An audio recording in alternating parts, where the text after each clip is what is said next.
Hari Om, everyone. We are connecting here from the Konar Academy Charitable Trust, Satsanga Bhavana, and this is an introductory session by Savitha Reddy ma'am. And we are here.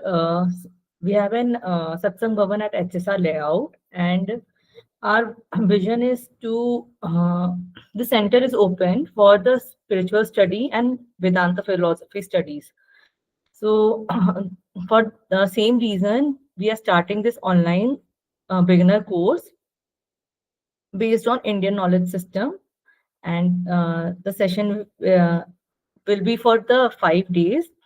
The introductory session is by ma'am, and from tomorrow onwards, the session will be taken up by uh, Shri Raghuram Reddy, who will be guiding us on the book Fall of Human Intellect by Swami Parthasarathy. Yeah, ma'am, please take over. Good morning, everyone. Thank you so much, Ria, for the introduction.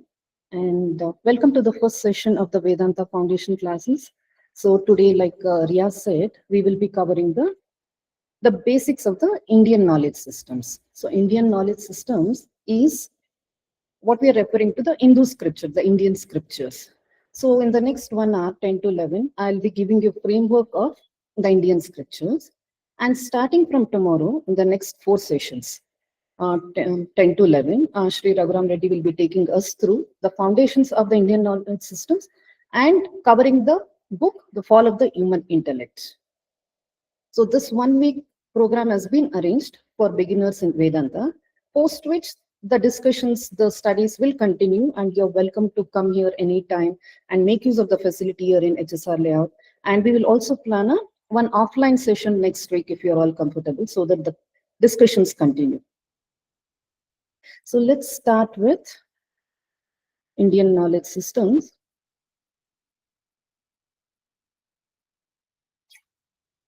So I'm sharing my screen. So I'll be presenting this. If any of you have any questions, you're welcome to ask. Let's make it interactive. Or towards the end of it, for 10 to 15 minutes, we will discuss whatever questions you have, whatever clarifications you need on this, any of these terminologies, or if you have anything to share. So, hope my screen is visible. So what do you mean by Indian knowledge systems? What is the starting point for the Indian scriptures or the knowledge systems? As we all know, it is the Vedas that we refer to as the scriptural authority in the Hindu or in Indian systems of study. So what do you mean by the word Veda? The word Vedas comes from the Sanskrit word. The root word is Vid, means to know or knowledge. So where did the Vedas originate from? They say the origin is by Shruti or Apaurishya, not from this world. What does Apaurishya mean? Which is not from this world. It's not from the beings of this world. It has been received by people by Shruti. Shruti means the seers, when they were in a deep state of meditation, it was heard by them, or it was revealed to them. And that's why we say it's by Shruti, and it is not composed or written by people, but they've compiled it. But the origin is from outside of this world, and it was revealed to them in the deep state of meditation. And who compiled this information? There was this knowledge which was available. So it was Veda Vyasa around 3000 BC, before Christ, who compiled this knowledge which was available into what we call as Vedas, the 4 Vedas, and the different classification of the Vedas. So Veda Vyasa, being a compiler, his name is Veda Vyasa, who compiled it, but his original name is Krishna Dvaipayana. So this is how the Vedas was compiled originally, and it started. So what do you mean by the Vedas? What are the different classifications of Vedas? We all know there are commonly known as the 4 Vedas: the Rig Veda, Yajur Veda, Samaveda, Atharva Veda. So Rig Veda is considered one of the oldest and the principal Veda. It is a collection of hymns, prayers, verses, mostly dedicated to deities, or whom we refer to as gods. Then we have the Yajur Veda. It contains the mantras and the ritual formulas for sacrifices and ceremonies. Then we have the Samaveda, composed of melodies and chants, forming the basis for Vedic chants and songs. And we have the fourth Veda, Atharva Veda, which includes the spells, the charms, the hymns, incantations, mostly presenting the various local traditions. So this is how the entire knowledge system, the information was compiled or classified into 4 different Vedas. Now, each of the Vedas again is classified into 4 categories. So each of the Vedas, whether it's the Rig Veda, Yajur Veda, Atharva Veda, Samaveda, each Veda again has 4 categories, which are called as Samhitas, Brahmanas, Aranyakas, and Upanishads. Samhitas, as the name itself indicates, Samhita means collection. It's a collection of hymns, mantras, and prayers. This contains the daily rituals for people in the brahmacharya stage. So what are the do's and don'ts that the people who are in this ashrama, brahmacharya stage, need to follow? So this section is the first section in each of the Vedas, called as Samhitas. Next comes Brahmanas. Brahmanas include the explanations and commentaries that elaborate on the rituals, ceremonies, sacrifices, what we call as yajnas, mentioned in the Samhitas. So it sort of gives the commentary and the explanations and gives an elaborate ritual ceremonies, how to conduct these sacrifices, yajnas. So whatever is mentioned in the Samhitas, it sort of elaborates it and explains it. And this text, Brahmanas, is considered for people in the Grihastha stage who can perform the ceremonies, who can perform this yajna, sacrifices. So this part of the Veda, this category, is called as Brahmanas. The third section of the Vedas is called as Aranyakas. As the name itself indicates, Aranya means forest. So it's also known as forest treatise. This discusses the rituals, ceremonies, symbolic sacrifices in more depth, often with a philosophical outlook. So this is meant for the Vanaprastha stage. People who have completed their Grihastha duties, who are now sort of ready. So they sort of retreat into nature or forest to discuss the philosophy behind the rituals and ceremonies and the symbolic sacrifices. So that stage and the information for people in this stage is presented in Aranyakas. Then comes the Upanishads. Upanishads is the concluding portion of each of these Vedas. The name Upanishad itself means Upanishad, sitting close by. So this Upanishad focuses on the philosophical discussions, the spiritual knowledge meant for the sannyasa stage. People who have entered the Vanaprastha stage, who have sort of understood the philosophical meaning of the Brahmanas and the Samhitas, now are ready to go deeper into it. So there's a renounce, that's why it's called the sannyasa stage, and they take up the study of Upanishads. So Upanishads is considered normally the Jnana Marga because it gives the complete knowledge required, or the complete essence of the Vedas is in the Upanishads. So Upanishads being the concluding part of the Vedas, the final part of the Vedas, the Jnana Marga is also referred to as Vedanta. So Vedanta is a name which Shankaracharya gave it, and the meaning of the word Vedanta itself means Veda and Anta.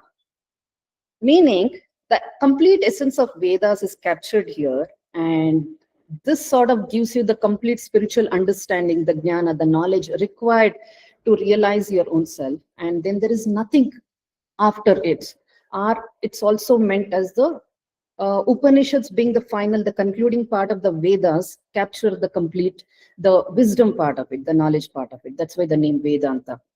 So now again, there is another classification of Vedas, which can also be put as Karma Kanda and Jnana Kanda. Karma Kanda mostly refers to the ritualistic part, the rituals that are performed. It's mostly considered lower grade as compared to the Jnana Kanda, the philosophy or the wisdom part. So it has detailed information texts related to performing rituals at appropriate time. Rituals itself means, Ritu means the cosmic order. There is the Dinacharya and Ritucharya we refer to, right? So there is a order, a cosmic order in the nature. And performing rituals, which rituals need to be performed at what time, in synchronicity or in union with the cosmic order. So morning you get up, you do this activities, evening, night, and then again they're seasonal and things like that. So this was originally ritualistic so that the people who are in the karma kanda or the grihastha stage and the brahmacharya stage could easily understand the knowledge and perform the rituals and sort of get to the jnana part of it. So the karma kanda, the ritualistic part, consists of the samhitas, which consists of the mantras.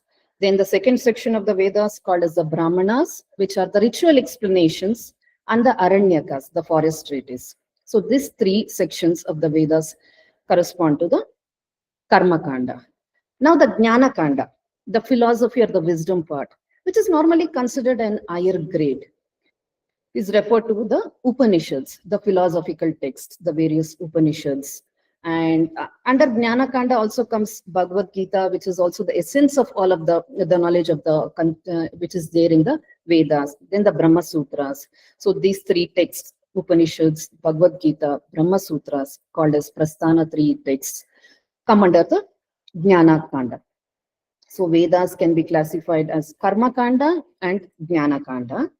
Under Jnana Kanda comes the Upanishads. Upanishads normally referred to as Vedanta.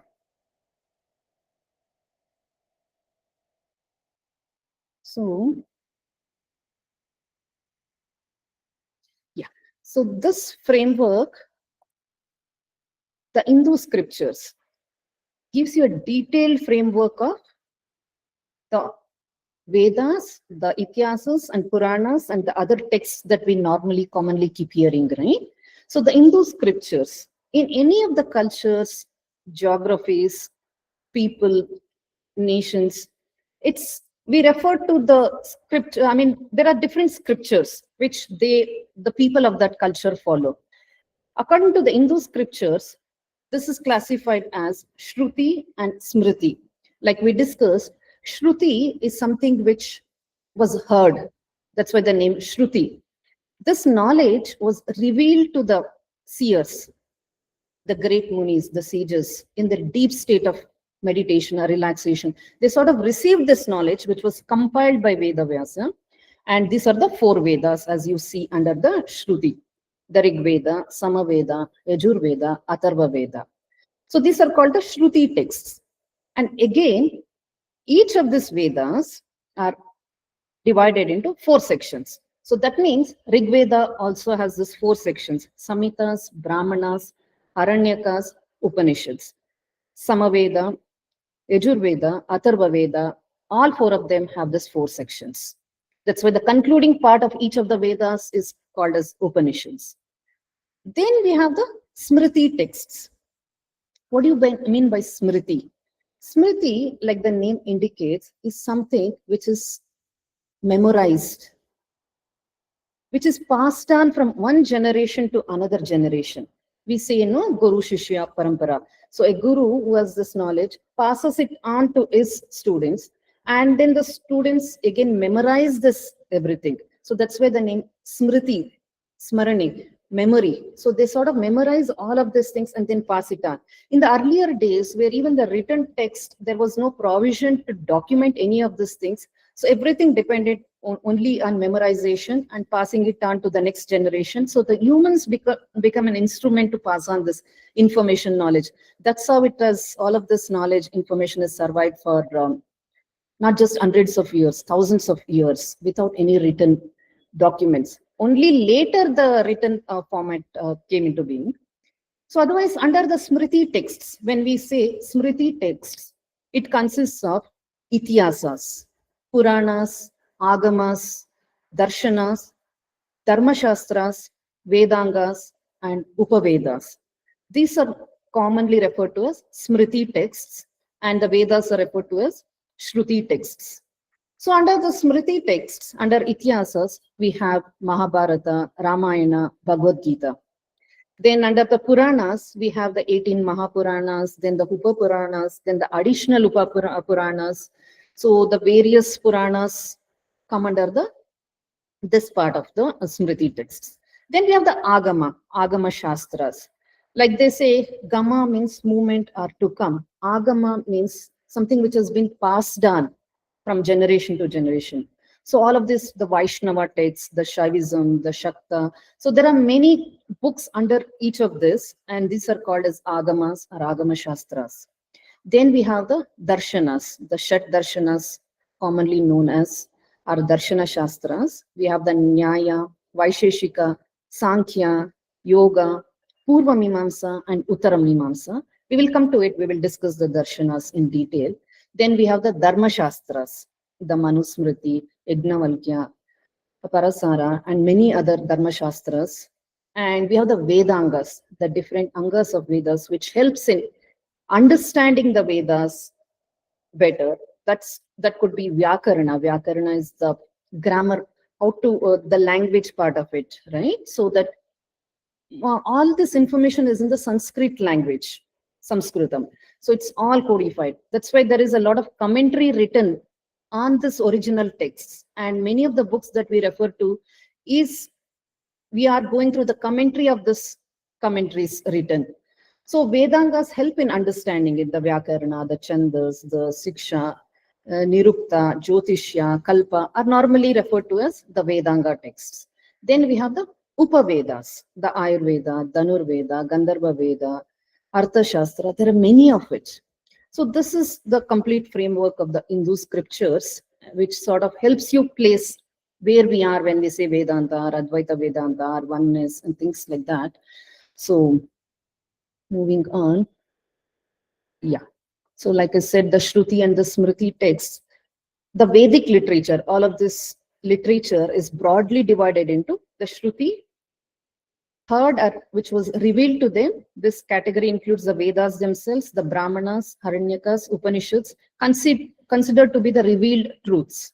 Smriti, remembered, like we went through the Vedangas, the auxiliary disciplines, the Puranas, Ityasas, and these texts are remembered, interpreted, and passed down through tradition.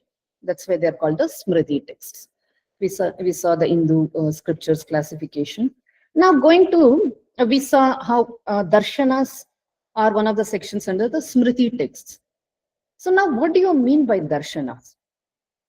So the name darshana itself indicates a glimpse, like we say, we went to a temple, we had a darshana. Our darshana is something which we see.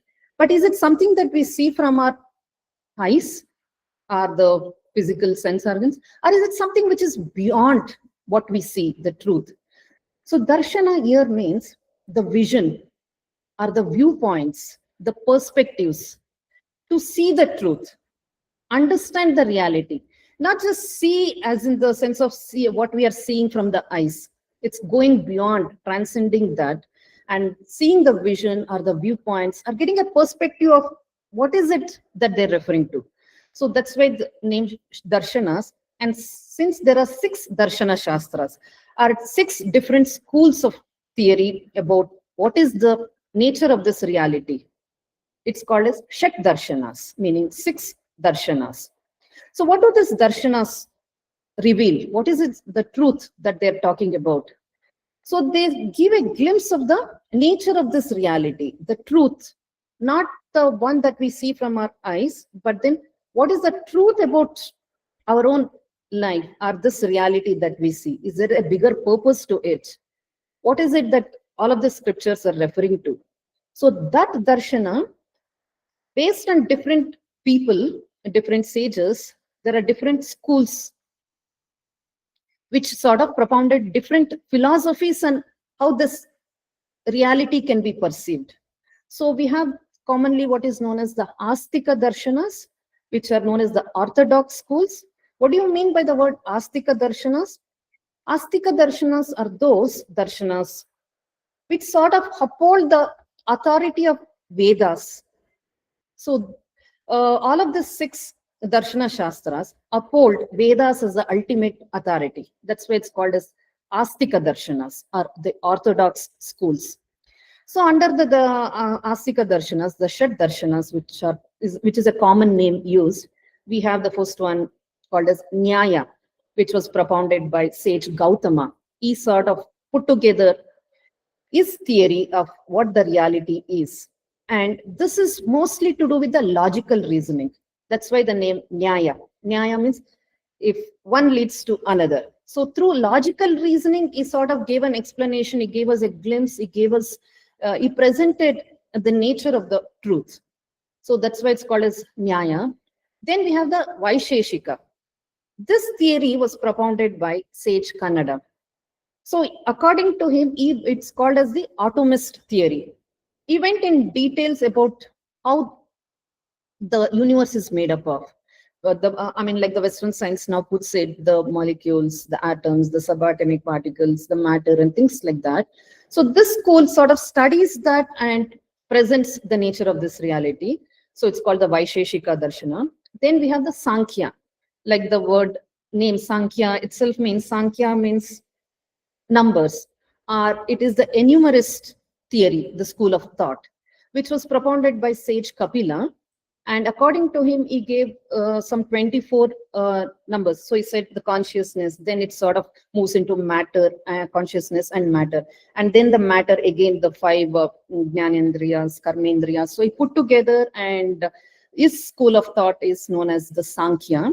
And he sort of propounded or expanded on the same consciousness, same darshana, but in his own way. Then we have the Yoga Sutras by Patanjali. So this is called the practical approach, or the practical school of thought. Patanjali, we all know yoga, but then yoga is commonly understood by people. It's not just limited to asanas or pranayama. In fact, in Patanjali's Yoga Sutras, it is a series of 196 verses in the form of sutras. He has given a glimpse of this truth or reality. Only 1 or 2 verses is been dedicated to the practice of asanas, the discipline that the body requires, so that it can sort of, when you discipline the body and the mind, it's easier to still the mind and then see the glimpse of the truth. So that's why the asanas was introduced. But then yoga is not just limited to the practice of asanas. It's not just physical. It's not just pranayama, but then the Yoga Sutras is what we need to study. There are about 196 sutras. And he brought in a very practical approach to how the mind can be controlled using breath and what happens after that. So his theory, school of thought, is known as the Patanjali's Yoga Sutras. Then we have the Mimamsa. Mimamsa, again, people say Purva Mimamsa and Uttara Mimamsa. The Purva Mimamsa, or commonly known as Mimamsa, is a ritualistic school of thought propounded by sage Jamini. So ritualistic, like we saw, is more of following certain rituals, ceremonies, sacrifices to sort of get to that final truth. So this is referred to as the Purva Mimamsa. People mostly to do with the ritualistic way of society. It was introduced with a reason, with a proper, so that the society, the people can practice it and sort of come to that knowledge. But then many a times the original meaning is sort of not truly understood, and rituals are performed more just mechanically. But then this part of the Shat Darshanas gives a complete meaning, understanding of the ritualistic Darshanas. And then the last one, but it's known as the Uttara Mimamsa, are most commonly referred to as the Vedanta. It's a systematic study of the knowledge. So this word Vedanta was given by Adi Shankaracharya, and the Vedanta itself, the Uttara Mimamsa, the entire school of this thought system was propounded by Adi Shankaracharya, and he called it Vedanta. So it sort of contains the complete essence of the information, the knowledge which is there in the Vedas, and that's why the word Vedanta, which is mostly to do with the Jnana Marga. So this is the systematic study. So these are the 6 Shat Darshanas, or the Astika Darshanas. Then we have something called as the Nastika Darshanas. What do you mean by Nastika Darshanas? Commonly known as unorthodox school of thought, which do not accept Vedas is the ultimate authority. They reject the authority of the Vedas. So the major Nastika schools, as we popularly known as Jainism or Jaina, which acknowledges the existence of deities and emphasizes self-realization through, their focus is more on the practice of non-violence or ahimsa, asceticism, and ethical living. It also has some common understanding, like it also centers around the principle of karma and the cycle of rebirth. Otherwise, apart from it, it doesn't go deeper into the knowledge like it is given in the Vedas, but it's mostly to do with the practice of non-violence and ethical living.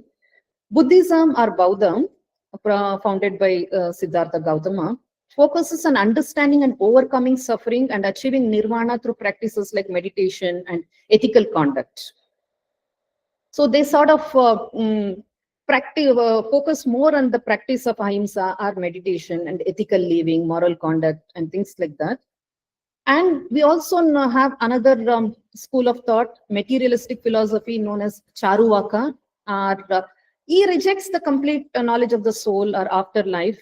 He emphasizes on sensory experiences and empirical evidence as the basis for knowledge. If you can see it, it is present. So according to his theory, so only that which we can experience, only that which we see is sort of real. Otherwise, which we cannot see is not considered real. So that's why it's called as the materialistic philosophy. And these are called as the Nastika Darshanas. Now coming to the Vedanta. We all saw it's like Vedanta means the culmination of knowledge or the final concluding part of each of the Vedas. Vedanta refers to, or it means the science of the self or the soul. So normally Vedanta texts are, when you say study of Vedanta, it means the study of Upanishads. Upanishads are the final concluding part, are the Jnana Marga, the knowledge, the essence of all of the Vedas. So that is there in different Upanishads. We all know a few Upanishadic names, but then there were a lot of Upanishads consisting of this knowledge. Then there is Bhagavad Gita. Bhagavad Gita again focuses on the karma marga, bhakti, and the jnana part of it. Bhagavad Gita gives a complete essence of the knowledge which is there in the Vedas. Then we have the Brahma Sutras. All these three texts, Upanishads, Bhagavad Gita, Brahma Sutras, are called as Prasthanatrayi texts. Now under Vedanta, you must have heard of this name Advaita Vedanta. So what do you mean by Advaita Vedanta? Advaita, the name says Advaita, meaning there is no two. It's in English, it's normally referred to as non-dualistic school. And there is no second to it. It accepts the oneness of everything. That's why it's called non-dualistic. There is no duality in it. There is no second to it. It's only one. That's why it's called Advaita Vedanta. And the main proponent, Adi Shankaracharya, is the one who sort of came up with this theory of Advaita Vedanta. It emphasizes on the absolute oneness of Brahman. Brahman, or consciousness or knowledge, and Atman. So it doesn't accept Brahman and Atman as two separate entities, but absolute oneness of Brahman and Atman. And as for Advaita Vedanta, liberation comes from realizing this oneness, or the knowledge, or the Jnana Marga, or the Jnana Yoga, or the knowledge path is commonly referred to as the Advaita Vedanta. Then we have if there is something called as Advaita Vedanta, there must be something which is apart from Advaita, right? So what do you call it? The Dvaita Vedanta. Normally, Madhavacharya is the one who sort of came up with this theory. It's called as a dualistic philosophy, where the individual soul and God are considered as two separate distinct entities. And liberation is obtained through surrenderness to that higher entity, or whom we refer to as God. And it's mostly the Bhakti Yoga. Like Advaita Vedanta, we say the Jnana Marga. This is the Bhakti Marga, because you are surrendering to something referred to as God, who is sort of the ultimate real entity. And so it considers individual and the God as two separate entities. Then we also have something called as Vishishta Dvaita Vedanta by Ramanujacharya. It's also commonly known in English as the qualified non-dualistic school, where the individual soul and the world are considered as attributes of the same Brahman, but inseparable from it. There is Brahman, or the God, or the consciousness. Then there is the individual soul, Paramatma and Jivatma. But the Jivatma is an inseparable part of the Brahman. Separate identities with a potential to be identical. Again, they follow the Bhakti Yoga. So this is called as the Vishishtha Dvaita. So just commonly you can remember it as, yeah, Advaita, non-dualistic, and Dvaita, the dualistic. And Vedanta here, we commonly refer to the Advaita Vedanta because it's the Jnana Marga, the knowledge part, and that is what we normally when we say Vedanta, Advaita Vedanta is what is followed. So just to give you an understanding of what the Dvaita Vedanta and the Advaita Vedanta philosophy is, the original name for Dvaita Vedanta is called as duality or Tattvavada. Means the arguments from a very realistic viewpoint. It was a theory put forward by or propounded by Madhavacharya in the 13th century. So the belief here in the Dvaita philosophy is in the distinct and independent reality of gods and individual souls. So there is that Paramatma or gods, and there is Jivatma or the individual entities. Both are, there is a distinct and independent reality. Both do not merge and become one. It believes that entities are distinct and real, and rather than an illusion or Maya, which we call it in Advaita Vedanta. Here they say it's real, it's distinct, and both are entities are independent. So the three entities are the three realities that this school of philosophy believes is the God, Paramatma, the individual soul or the Jivatma, and the matter, Jada. So Paramatma, Jivatma, and Jada. And the individual souls are distinct from God, but dependent on the Supreme Being, normally Vishnu. And like in Advaita, we say Brahman. Here, that Supreme Consciousness or Supreme Being or entity is referred to as Vishnu. The individual souls are dependent. They are not Swatantra. Swatantra is independent. But the individual entities, the Jivatma, what we call, are dependent on Vishnu or the Paramatma, and they are Paratantra.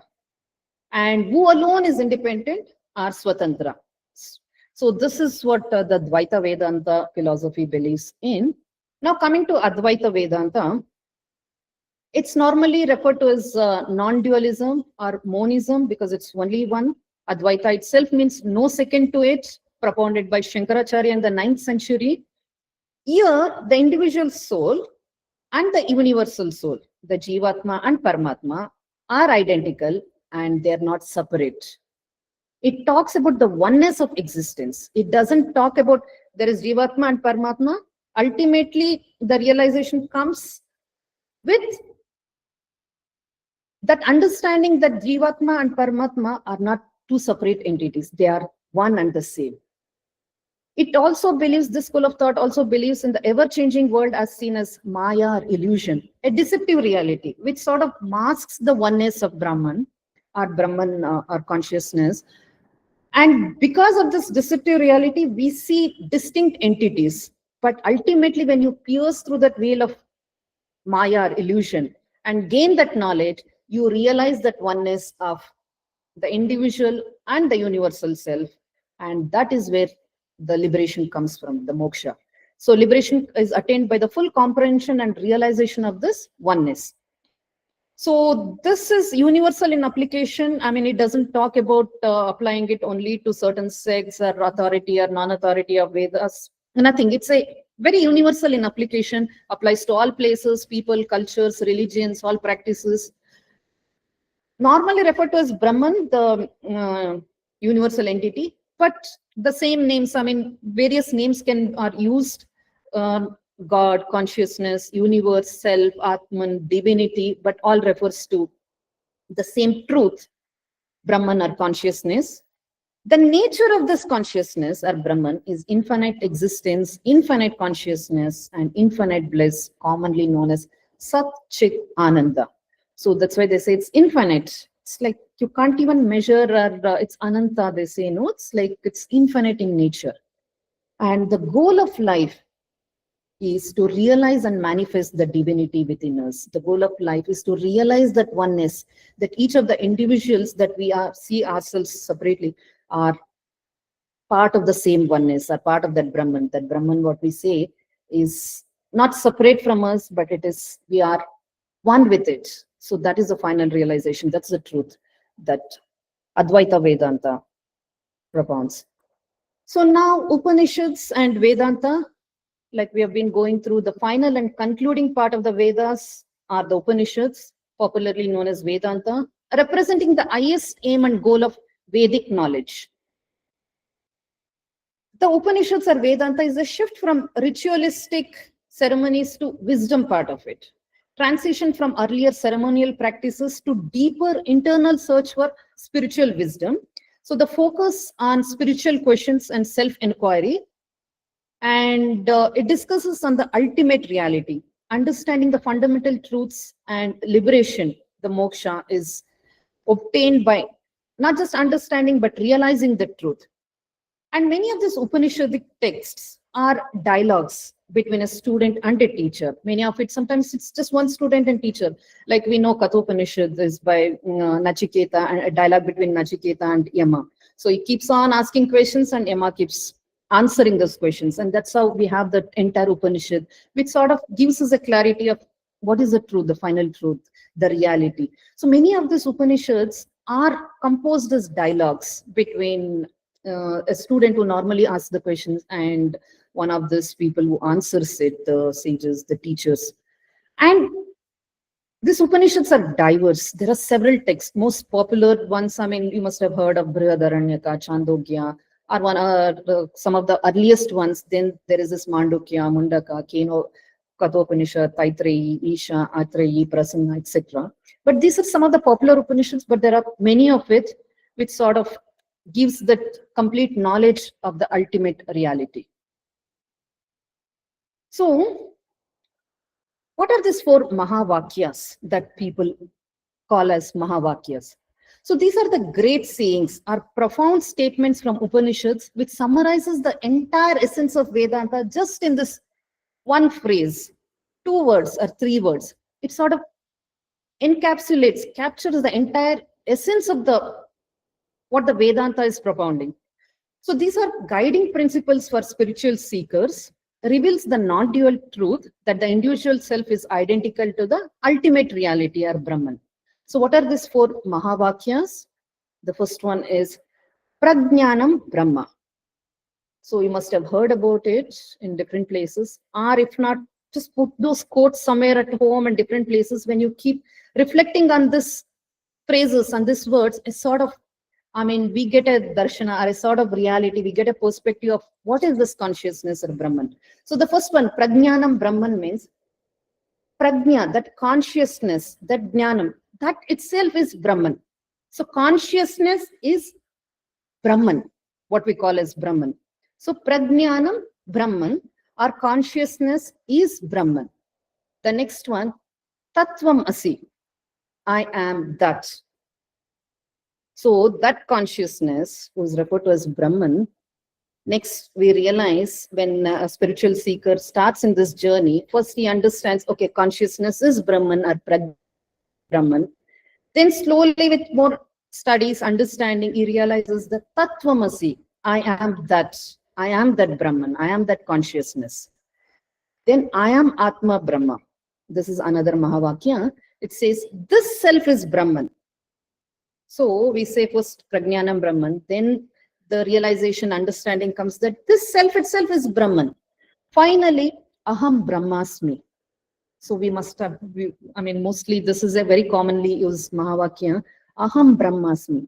I am that Brahman. So that final knowledge that I am Brahman is sort of the realization that we are talking about in Vedanta. So not just knowing it theoretically, but realizing it, practicing it, and establishing ourselves in the truth that Aham Brahmasmi, I am Brahman, is the final realization, which leads to liberation or moksha from the cycle of samsara, the cycle of birth and death. So these are the 4 Mahavakyas: Prajnanam Brahma, Tattvamasi, I am Atma Brahma, Aham Brahmasmi. So this final knowledge, the final truth that Aham Brahmasmi, I am that Brahman. So we normally, initially, we start seeking, right? That's why we're all seekers or mumukshus, according to the spiritual terminology. We're seeking something. That's why we feel incomplete, because we are seeking something which is missing from our, this one. So what is it that we are all seeking? That is the darshana, the truth, right? What we are seeking. This seeking or this truth can be realized in various paths. Normally, the three paths that has been given in Bhagavad Gita and even in the Vedas is the Karma Yoga, the Bhakti Yoga, the Jnana Yoga. Yoga itself means the unity of the self with the consciousness, the merging of the individual consciousness with the universal consciousness, the Jivatma and the Paramatma. Or it's also the union of the body, mind, and soul.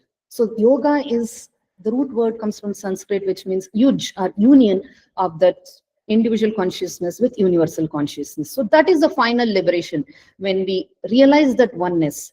So which are the paths which talk about this truth? The karma yoga. A lot of people, through performing their karma, the actions, they realize this truth. So that's why it's called as karma yoga. Initially, people start with kamya karma or sakama karma. They have desires and they start performing karma. Slowly, over a period of time, this leads to desireless service. It's called as nishkama karma, or selfless service. That is when you start doing your duty without any expectation of the results from what you're doing. It's called a selfless service or nishkama karma. That is when you realize that unity or yoga. That is the karma yoga. Then we have the bhakti yoga. Bhakti is devotion, and normally surrendering to consciousness, surrendering to something higher. It could be God, Paramatma, or it could also mean to knowledge or a guru or consciousness itself. If you surrender to something higher, higher knowledge, consciousness, God, entity, it's bhakti yoga. Through devotion, you realize the truth. Then there is a jnana yoga. It's through self-inquiry, Atma Vichara, through discrimination, through knowledge alone that final liberation comes in. Some people refer to Raja Yoga, which is a terminology which Swami Vivekananda introduced it. So it talks about meditation or samadhi or equanimity. Raja is the king of all yoga. So what it means is conquering one's mind and getting into that state of samadhi or realizing that oneness is referred to Raja Yoga. But traditionally in the Vedas, it's the Karma Yoga, Bhakti Yoga, Jnana Yoga, which sort of are the different paths which help us realize this truth of oneness. So the final goal of human life, everybody is seeking for, is happiness, right? But what kind of happiness? We have the sensory happiness, I mean, worldly pleasure. It's like we buy something new, we feel happy because we have got something new. We have money, we feel happy, or we'll eat some good food, we feel happy. But is it permanent or is it temporary? At that moment, you feel happy. But then once that newness is gone and the old, it becomes old, we sort of again start seeking. So if all of us want to be happy, then what is the nature of that happiness? What kind of happiness are we looking for? So we are looking for eternal happiness, or what we call bliss or permanent happiness, which is not dependent on anything. So the end goal of human life, we say, is sukha prapti, dukkha nivrutti, reducing the sorrows and finding that happiness. What kind of happiness? Not just temporary happiness. We are happy today, but then this person is gone, again we feel sad. No, that's not the kind of happiness. We are looking for eternal happiness, which is permanent, which is independent, which doesn't depend on anybody or anything, but we are always feeling happy from within. That is the ananda that we talk about. So how do you get to this ananda? There is this karma, dharma, moksha, which we will, the Vedic text will, when we go deeper into it, we will understand. But just to give you a brief overview, karma, there are certain laws governing this existence, this field of existence, right? Our life.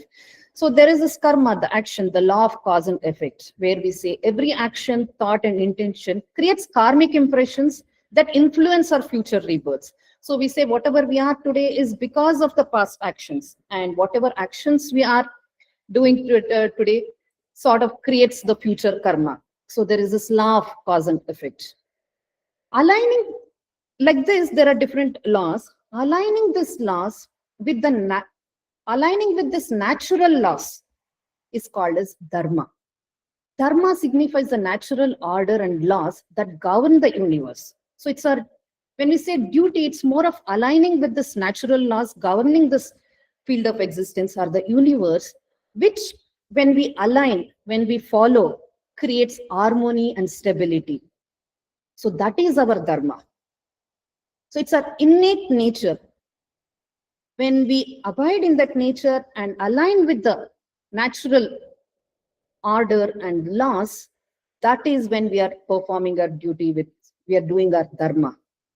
And then when you do your karma, aligning with this dharma, it sort of liberates you from the, it frees you from the bondage of samsara. So this moksha, our liberation, our freedom is what is the final goal. So mukti being a state of being free from limitations and desires, and people call moksha the ultimate liberation from the cycle of birth and death and rebirth, the cycle of samsara, right? What do you mean by samsara? The cycle of birth and death. So once this, when you free yourself, when you liberate with this knowledge, you obtain moksha, it means ultimately liberating yourself. And when you achieve this, when still in life, it's, you're called as Jivan Mukta. Jivan Mukti is liberation in life. Or liberation after death, they call it as Videha Mukti. So otherwise, the final goal is moksha or liberation or freedom. So that's a goal of human life. It's the Atma or the soul, which is eternal. It is our karma, the actions that we do, which binds this Atman, the individual soul, to samsara, the cycle of birth and death. And performing one's dharma reduces karmic burden, and liberation from the samsara is called as moksha. Moksha is the end goal of human life. And for a spiritual seeker, the paths in the spiritual journey are normally referred to as Shravana, Manana, and Nididhyasana. Just giving you the terminologies so that it helps you in the later studies. Otherwise, normally the knowledge comes from others' experience, right? Paroksha Jnana, when we start reading or listening. Shravana. Shravana means listening to teachings to gain the foundational knowledge. So this is an indirect knowledge. We learn from others' experiences. It's called as Paroksha Jnana. Then after Shravana, we keep listening, sometimes for many lifetimes, sometimes for many years. We keep listening to others' teachings, gurus, books we read. We get the foundational knowledge. Then we move into Manana. We start contemplating, oh, okay, this is what was referred to in the text. And well, in our day-to-day life, we sort of, the truth strikes us. It's sort of, the clarity comes in. Manana is contemplation and reflection for a thorough understanding of this knowledge that we have obtained from reading from others, right? You sort of keep contemplating and reflecting on it. Swadhyaya, you keep reflecting and keep thinking about it. So you get a thorough understanding of what is it that they mean when they say Aham Brahmasmi and many of these terminologies.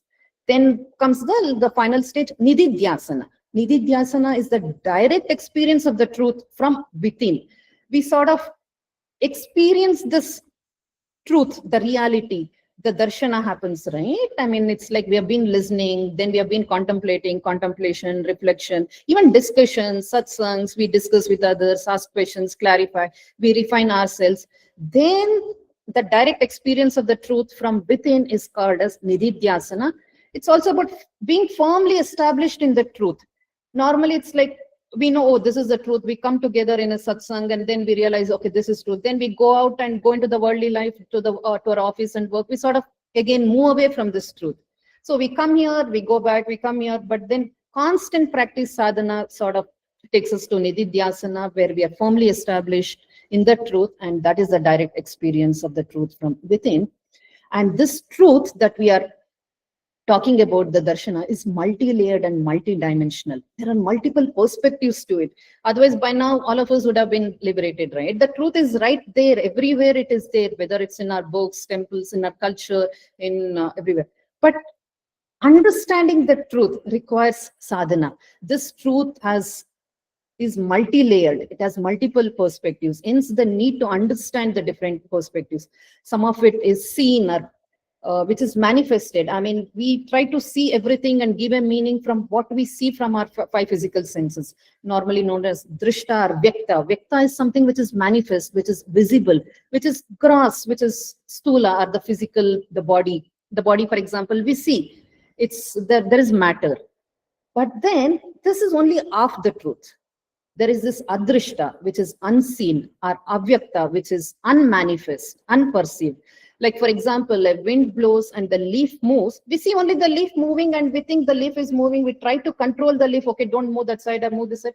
But what we need to realize is it is the wind which is moving, blowing, and because of that, the leaf is moving. So when we connect with that unmanifest, the Atman, the soul, the subtle, or it's called as the Sukshma, that is when life becomes complete. The truth that we are referring to is putting together this both the seen and the unseen, and that's when the complete picture emerges.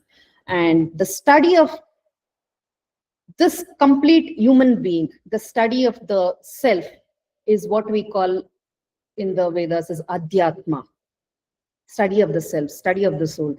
So this is where we need the intellect, the buddhi. This chariot picture that you see here sort of represents the complete human being. We see the five arses, which represent the five senses, and the arses, if you leave it on their own, the senses go. I mean, you see some tasty food, you feel like going eating that. You see something good, you want to buy that. The senses move in different directions. It's the reins, the mind, which is the reins, which needs to be held together. But even if the mind, it's like if the reins are not held together, it moves in different directions. That's why they say, no, the chanchala manas, or the mind, monkey mind, which goes in different directions. So what holds that mind together? It is the higher intellect, or the buddhi. And this intellect development is what we will be studying in the next 4 sessions, which Shri Raghuram Reddy will be taking. He is the founder of Satsanga Bhavana Konar Academy, and he has spent in the last 20 years in studying this knowledge, and his guru is Swami Parthasarathy from Vedanta Academy, Pune. And from tomorrow, he starts this book, The Fall of the Human Intellect, where in Vedanta, we believe it's like we need that intellect to hold that mind, right? Otherwise, it goes in different directions.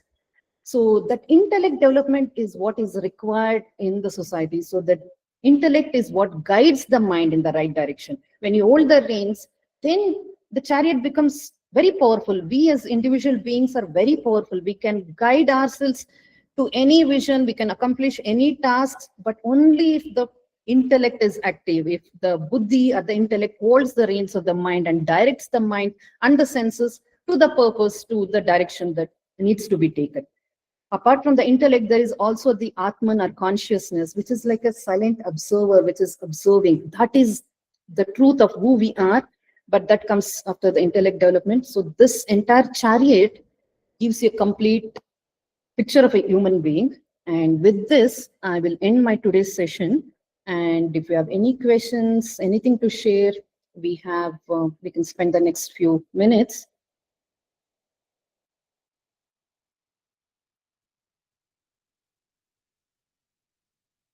So much, ma'am. Anyone who has any questions can raise their hand and we can take it one by one.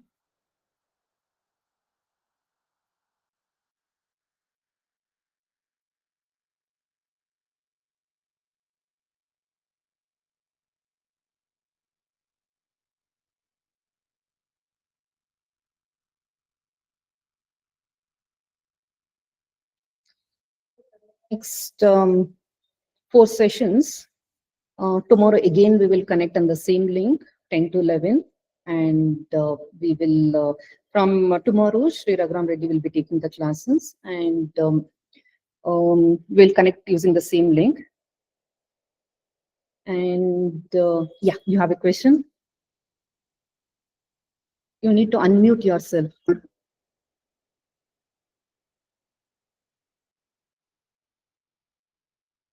Yourself. I think we can't hear you. I think you'd have to unmute Riha, you'd have to unmute her. Just unmute everyone so that they can ask. Yeah. So, Savitha, how this journey of reaching the higher self, I mean, will vary depending on how evolved you are, right? So, for some people, it can just start and never end. For some people, it may start and end sooner. Is there a guideline on how long, or,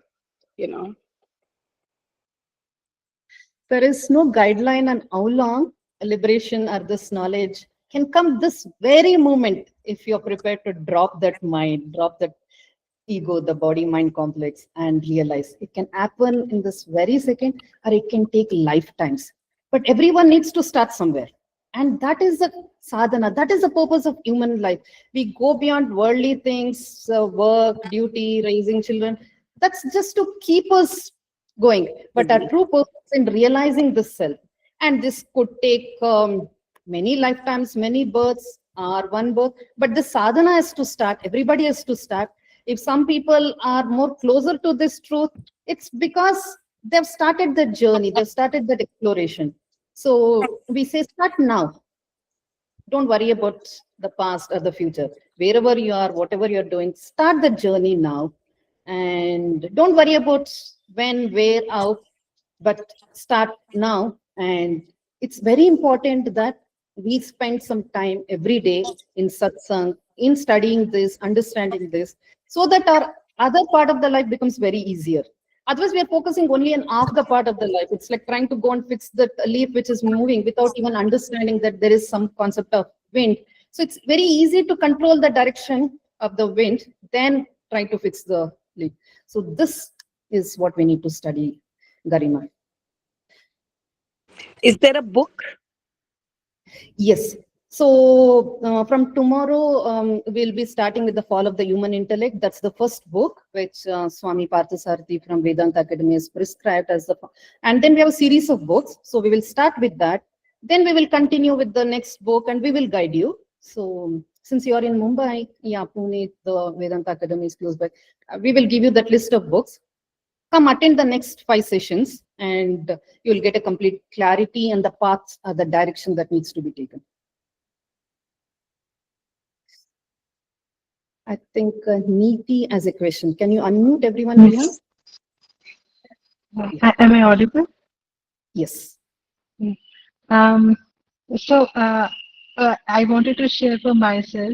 I enrolled myself, I joined these sessions, but somehow because of my worldly duties, because of my work, because of my family members, I get detached to it. I try to find scriptures, Gita. I put it near my, but still I feel that I'm doing less only. So can you guide me how I can put it into my regular ritual? Because somewhere in either I have that in my mind to attain this knowledge, but I am not able to work towards it regularly. I just go Google it or join whenever I get these kind of information. But and second of my question is, I really want that my son should, at a very early age, he should try to understand. Being a 14-year-old son, he is not. He listens, but he ignores after some 15-20 minutes. He don't take it forward. So can you guide me in these two things? Sure. Neeti, right? Neeti. Yes. Yes. All right. Yes. I mean, good that at least you started asking those questions, Googling from wherever space you are, at least you started looking for answers. That's the starting point. It's satsang always helps. Being in the company of other truth seekers, that environment helps. So that's why this space that we have here in HSR Layout, run by Konar Academy, is called Satsanga Bhavana, to provide space for people to come together. And every day the center is open. We have books here, library, lectures, so that it becomes easier to be in that path. Otherwise we start, and because at home it's natural, it's for everyone, not just for us, right from the Mahabharata, Ramayana times to now. Each member in a family has unique samskaras, and that's how we are. We come together. We cannot expect everyone to be in the same path that we are in, right? So we need to find that satsang, and it has to be a constant sadhana. Every day, dedicate some time so that that sadhana, that practice is there. And if you're not close to HSR Layout, that's why we made it online. So be in touch with us this entire 1 week, and then be part of that group. Keep asking questions. That's very you clarified. Read books. be in touch with other people. Whenever possible, come here, attend online classes, keep reading books. We will guide you. We are here. Okay. The Satsanga Bhavan's purpose is to help spiritual seekers. Apart from this, after this 1 week, we're also planning to introduce for people like you, right? 1 year, 2 year program, because it's very easy to do 1 week program. But then in 1 week, we cannot even try and get into that huge ocean of knowledge. So there are going to be 1 year courses, 2 courses. I suggest that you sign up for one of these 1 year courses so that your path becomes easier. You are, when you enter a river, the river carries you forward. It's like you have seen those birds flying that V shape, right? It's like the power of the group sort of takes us forward. So that answers your question. Be in the company of other truth seekers, and we will help you be in touch. The second question about children.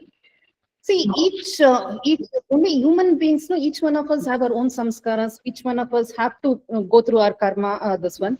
But having said that, for children, the best you can do is you first, only when your bucket is full, you can sort of give it to others. You first get into this journey. You start understanding this terminologies, practicing it. When your language becomes this, automatically the seeds are being sown. When they germinate, sprout, give fruits, left to their individuals. But then you start off the journey without even in a flight, they say first you put on the mask before you put it on the child. So you get into this journey, and the best we can do is give that environment at home. Keep some books, the Bhagavad Gita, Upanishads, those terminologies, the Mahavakyas, you can put it. Use those terminologies, give the right samskaras for the children. What shapes up later? Not our dharma, according to, we all need to follow our swadharma. What is our dharma? First realize the self.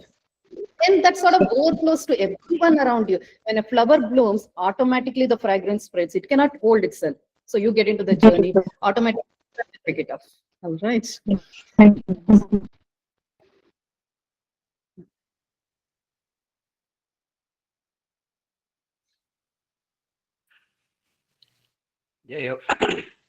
Jai Yogda. My one question is there. I'm having very much confusion that which group to join. Yogda, Brahma Kumari, Swami Narayan. Please solve my doubt. Thank you. All right. Like we saw, even in the Vedas, there are different paths, right? That's why we say the Jnana Marga, the Karma, and the Bhakti Yoga. Then we have the different darshanas. So there are different schools of thoughts, different schools ultimately preaching either this Advaita Vedanta or the Dvaita Vedanta, mostly Advaita Vedanta, the oneness. Which school to go to, whichever you relate to, right? Start off there. I don't know from which group did you come here? Where did you get this message from? Actually, I am from Gujarat. Okay.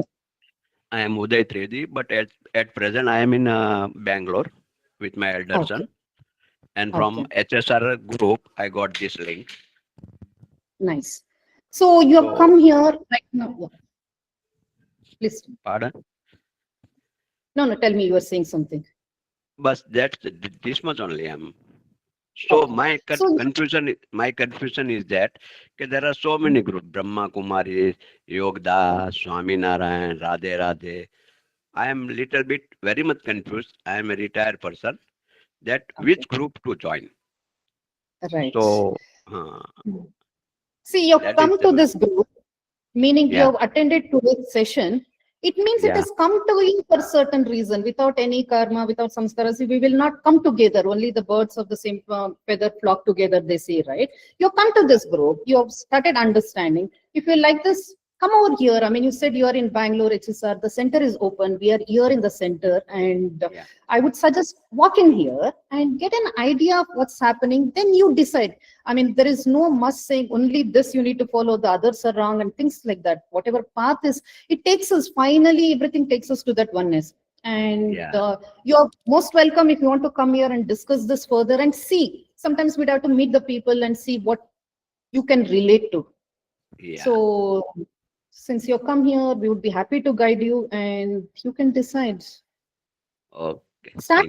But then you need to start somewhere. You need to keep it going. Never stop. Every day, like it's like one day also we don't stop breathing, right? Every moment we breathe. Every day we brush our teeth.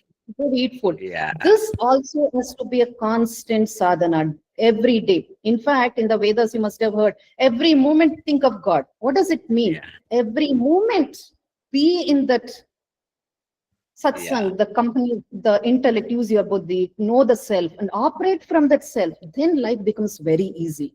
So that sadhana is very important, and finding a like-minded community satsang makes that path easier. And whichever path is closer to you, meaning you are on your journey, you see a river and you don't wait there for a flight, right? You see a boat, you get into the boat, cross the river. If you keep waiting for a flight to come, you may never. So whichever Right. is closest to you, start off with Yeah. that. You're come here Oh, happy, start off with this and see if it takes you to the next journey, next. okay. Thank you so much. Come over, we are open full day. And since you Yeah. are in Bangalore, we'll be happy to meet you anytime. Okay. Okay. Thank you, sir. Thank you.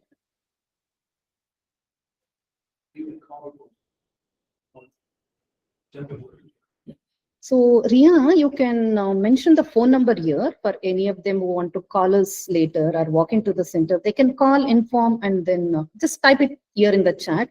The phone number, the website, and also the address of the Google link. Anyone else wants to add to this? This is just a very brief framework for you to understand where to start, what to start, but then the journey is, it's like an infinite journey, right? Endless, but starting point is important. We have started today, but then hold on, stay there, complete this entire week, and then Yeah. see if you can enroll for that 1 year program. That's why we came up with this 1 year program. Otherwise, this confusion comes. We finish this 1 week, then we say, okay, now this is over. Now we go to the, another school, say Brahma Kumaris or other. Everywhere we are just starting, nowhere we are reaching. So Yeah. any path that if it's working, continue in that path. That's one of the reasons that Konar Academy is now it's November, right? Very soon, I think in the next 1 month, we will be announcing that 1 year program, 2 year program. When you sign up for it, that motivation, that group keeps reminding you, oh, there is a class, there is a discussion. That sort of makes the path easier, so that the next 1 year, that self-development path, we become clearer and clearer. Once we start changing, we see a change in our children, in our family, because ultimately it's like when we are in that state of happiness, calm, the same is reflected, picked up by others, right? It becomes easier for families and the communities to change. And not only for self-development, tomorrow with this, say 1 year or 2 years courses, you can also become teachers and spread this knowledge to your own families, communities. And in Gujarat, for example, I mean, you can share it with your children, family, community, offices, and things like that. So that's one of the purpose of this long-term courses, teacher development, self-development, intellect development. And ultimately, that is what we are here for. Okay.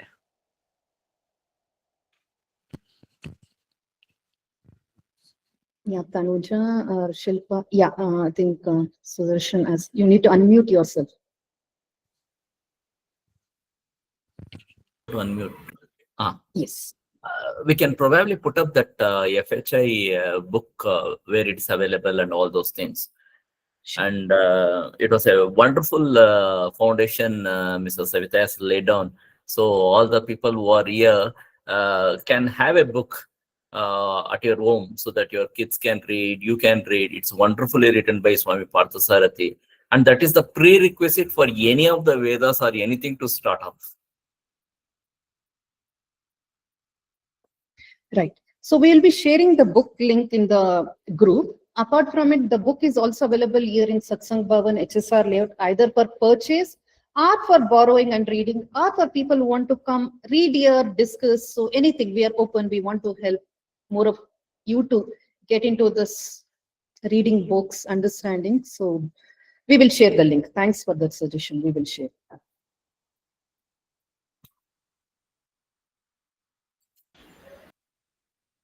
Can you please tell the name of the book once again? Fall of the Human Intellect by Swami Parthasarathy. Riha, you can put it in the chat and also in the group. That is like the foundation. It's sort of explains what is intellect, what is mind, and sets the tone for the future course of action. The path starts there.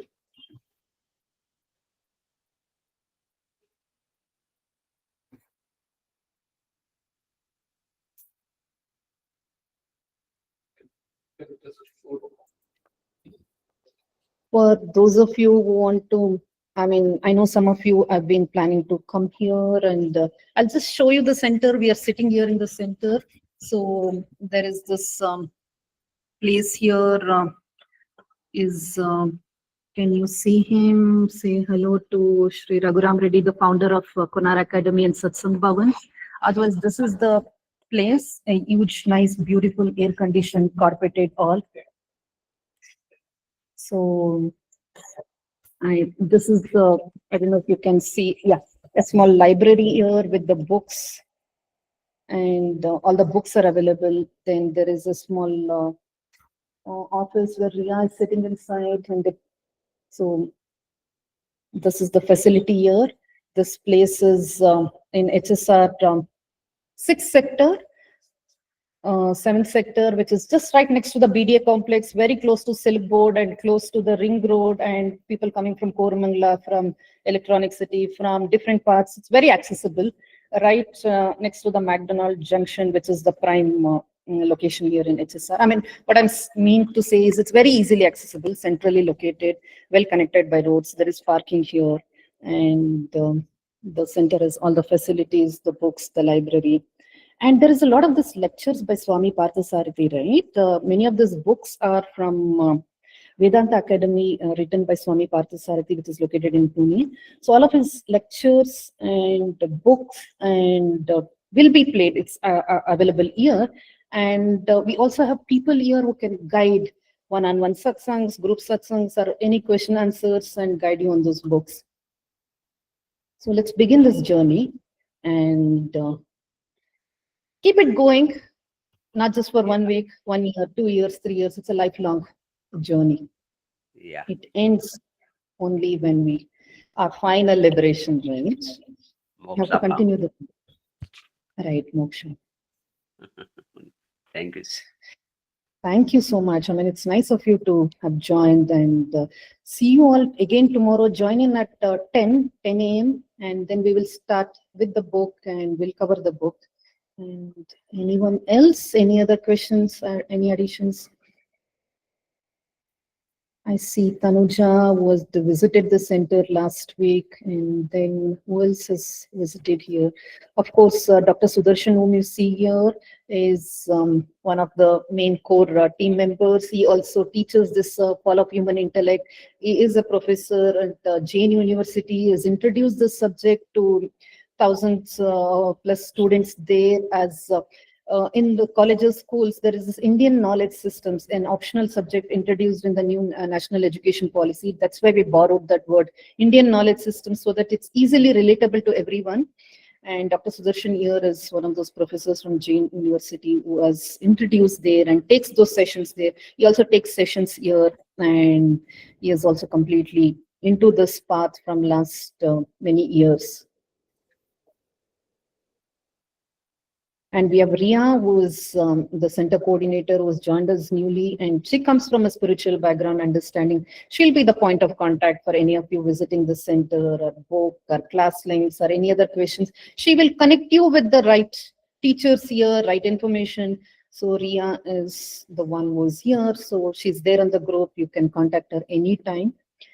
Otherwise, let's end if none of you have any questions. Thank you so much for joining the session today. And we have a WhatsApp group called the Vedanta Foundation Classes, where the class links and all this question answers can continue there. And see you all tomorrow at 10 a.m. and all the very best. Thank you. Thank you so much. Thanks. That please go through and the Satsanga Bhavana, everything has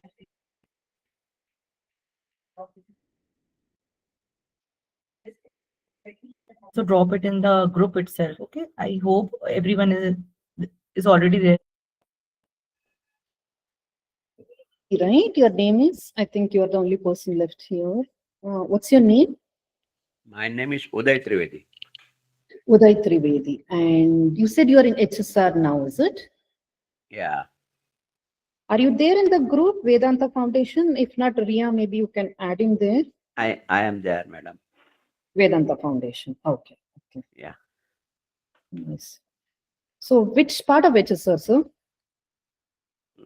Actually, that I don't know, but I am in Whitefield area. Prestige Park. Whitefield. Prestige Prestige.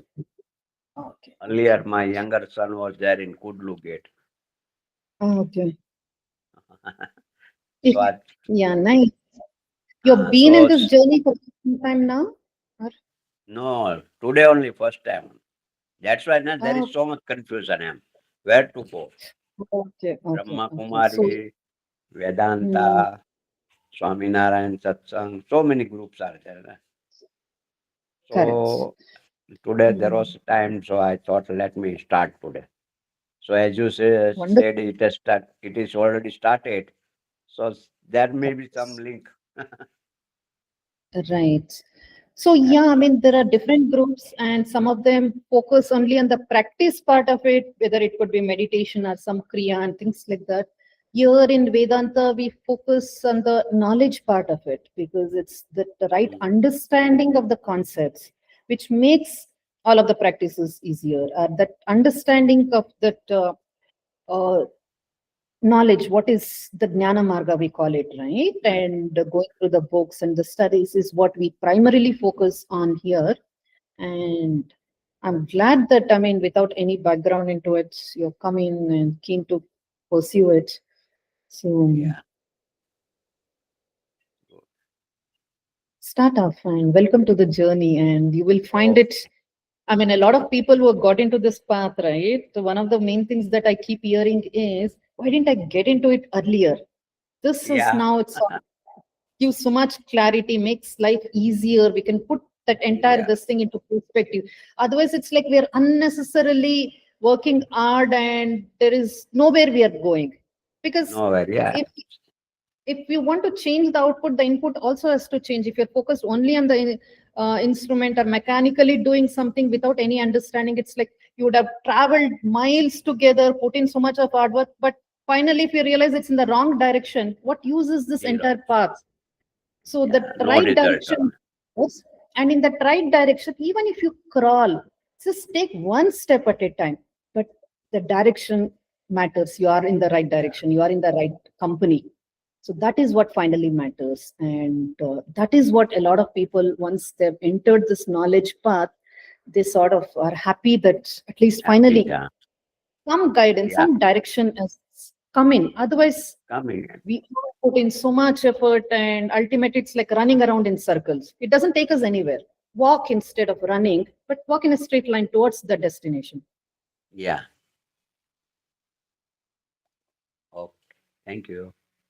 All right, sir. Thank you so much. Nice talking to you and look forward to seeing you. Any question, please put it in the group. Let's keep the discussion going on. We are happy to answer anyone's question anytime in any format. So we are here to help people get that knowledge. So we'll be happy to answer the questions. So never hold back any questions. Nice to see you. Finally, thank you. I'm running 68. Okay. Wonderful. Since 8 years, I'm thinking where to go. Okay. Now I got started due to you. You Thank and Ria. Right. What do you do, sir, in Gujarat? But I am a retired person. I am from bank. Oh, bank. Okay. Bank. Retired. I am having this book also. Oh, okay. You have that book already. Okay. Yeah. Nice. My nephew has given me when I retire, but I have not yet started reading. Okay. Wonderful. So it's already something is guiding you in this direction. So it's time that you start. But something is lacking in me. Yeah. Nothing is lacking. I could not come ahead. Otherwise, Okay, so today is good day. Start it already. Right. As you said earlier, once you start, you will reach. Correct. Once you are Oh. in the company of truth seekers, so you've started the journey, you will reach the destination. All the very best. Look forward to Thank you. Thank you. tomorrow. Thank you. Thank you so much. Bye-bye. Bye.